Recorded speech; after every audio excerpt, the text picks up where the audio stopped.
I want to bring in Congressman Jim Jordan. He is a Republican from the great state of Ohio. Jim, huge gas spike in Ohio. I believe regular in your state jumped, what, more than 30 cents in just 3 days. Is that accurate, Jim? Yep. Just a couple of days it went up like crazy. And as you know and your viewers know, inflation is the worst tax possible on American families. So, yeah, this is real. I think now there are like 8 states where it's already over $5 a gallon. Ohio is on the way there, unfortunately.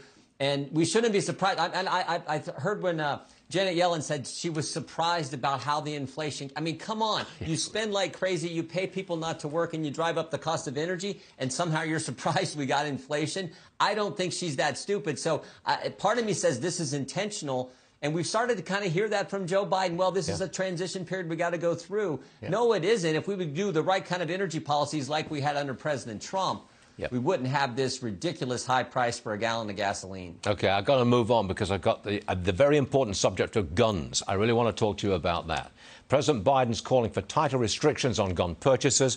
Just bear with me, Jim. Listen to this. Roll it, please. We need to ban assault weapons and high-capacity magazines. And if we can't ban assault weapons, then we should raise the age to purchase them from 18 to 21. These are rational, common-sense measures. All right, Congressman, I'm pretty sure you don't particularly care for either of those two measures. But my question would be, do you support any new laws to control guns or access to guns? Any new laws at all?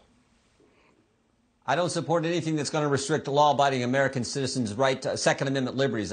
No way. But what I do support is what we can do to help schools, security at schools, making sure we have the trained security personnel there to protect students, teachers, and the overall learning environment. But the answer is not an attack on the Second Amendment. Understand what Democrats want to do. They want to tell you when you can get a gun, what kind of gun you can get, and where and how you have to store it in your own darn home. That is a direct attack on the Second Amendment. We've already seen what they've done to the First Amendment, what they've tried to do to your First Amendment liberties over the last year and a half, and now here they come for your guns. This is today's radical left. You know, they're bend the knee, wear the mask, give us your gun, and oh, by the way, you're going to pay $5 a gallon for gas. That is Joe Biden's America, and I don't think the American people are going to stand for it. How do the Republicans address the feeling in this country, and I think I'm being accurate in pointing to it, that something's got to be done?